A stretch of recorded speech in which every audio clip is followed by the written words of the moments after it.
So, may tanong dito si Rebecca. Ang tanong niya is, what do you suggest po habang bagsak yung market? Is it the opportunity po to buy more?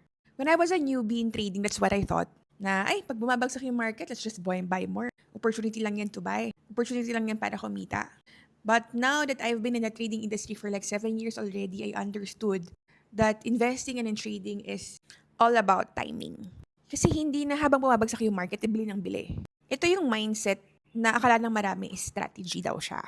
Pero kadalasan yan yung dahilan kung bakit nauubos yung account mo, bakit ka nalulugi, bakit ka nagkakaroon ng losses, bakit ka nagkakaroon ng drawdown, paper loss. Kasi hindi porket bumababa yung market, opportunity agad yan. Kasi minsan, ang katotohanan yan, hindi yan dip, downtrend yan. And sa downtrend, bawat buy mo, laban yan sa momentum.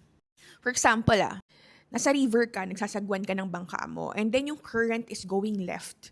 Pero yung sinasagwan mo is going right. So imaginein mo, sinasalungat mo yung current, sinasalungat mo yung flow ng water. So imbis na go with the flow ka lang, kumikita ka from the right, sinasalungat mo siya. So mas mahirap. So bakit delikado yung blind buying habang bumabagsak? Number one kasi wala kang confirmation. Umaasa ka lang na, ay, babalik yan. Pero wala namang utang sa'yo ang market. The market doesn't owe you anything para mapabalik mo siya. Number two, ito naririnig yung dala sa mga traders, catching a falling knife. Sinasaktan mo lang yung sarili mo. Imagine mo, ito yung knife, tapos bagsak, yung sinasalo mo siya. Di ba? So, habang bumabagsak yung market, paulit-ulit ka nagbabay hanggang sa maubos yung kapital mo. Number three, emotional decision making. Kasi, kapag ganyan ka, pag emotional umiiral sa'yo, hindi na yan trading. Hindi na yan analysis. Hope na lang yan. Umaasa ka na lang. Nababalikan ka niya. And syempre, pinakamasaklap pa niyan is number four, capital drain. Kasi kahit katama ka naman eventually, syempre, alam mo naman, akit naman talaga siya. Possible retracement lang yan, nagpulba ka lang siya dyan. Kahit natama ka eventually, wala ka nang bala. Pag tumating na yung tunay na reversal. Kasi naubos na yung capital mo, di ba? Dahil nga nag-paper loss ka na, inunahan mo yung market bago siya umakyat. So ngayon, kailan ba siya magiging opportunity kapag pababa? So kailangan mo antayin yung mga signs yan. Number one, kailangan mo ng mahanap yung strong support kung nare-respect ba siya. Meaning ng support, sahig. Hanapin mo yung sahig ng market. Malalaman mo yung sahig ng market kung saan siya madalas nagkakaroon ng reaction yung market in the past. So mga past movements niya, titignan mo kung saan ba nag-react yung market, kung saan siya nagbabounce. And yung pinaka-solid strong support talaga niyan is nasa higher time frame. So tignan mo siya sa daily time frame, weekly time frame, 4-hour time frame. Kasi nandun talaga yung pinaka-strong support. And then tignan mo kung magkakaroon siya ng shift dun sa market structure. Say for example, ang market structure is pabagsak siya. Malalaman mo na magkakaroon siya ng shift kapag nag-iba yung pattern niya. Meaning na nag-ibang pattern. Sa downtrend market kasi, meron niyang lower highs and lower lows. Meaning ng lower highs is paakyat, pababa, lower low, paakyat, lower high, lower low, lower high, lower low. So yan, meron siyang, mapapansin mo meron siyang zigzag na ganun. So yung lower high niya is yung nasa taas, yung lower low niya is nasa.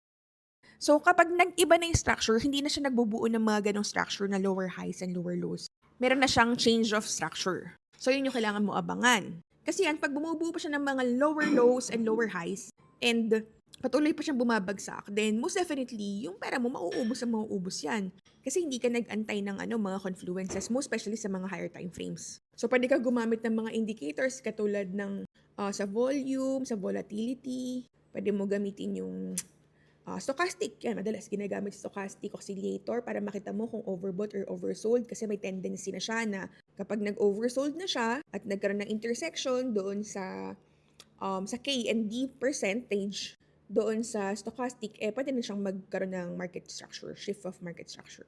And syempre, kailangan, doon sa volume naman, kailangan makita din na humihina na yung mga sellers kasi it's all about it's all about sentiments. Kapag napansin mo na yung mga sellers ay nanghihina na, nawawalan na sila ng power, kasi mapapansin mo yun sa mga candlesticks. Yung mga candlesticks na malalaki na bearish candlestick, kapag yan makakapal pa yung mga body, and wala pang mga weak, kumbaga yung mga weak, yung mga rejection, mapapansin mo na strong pa yung mga sellers, wag mo munang sabayan, wag mo munang mag-buy. Kailangan mo munang makita na nanghihina na yung powers nila.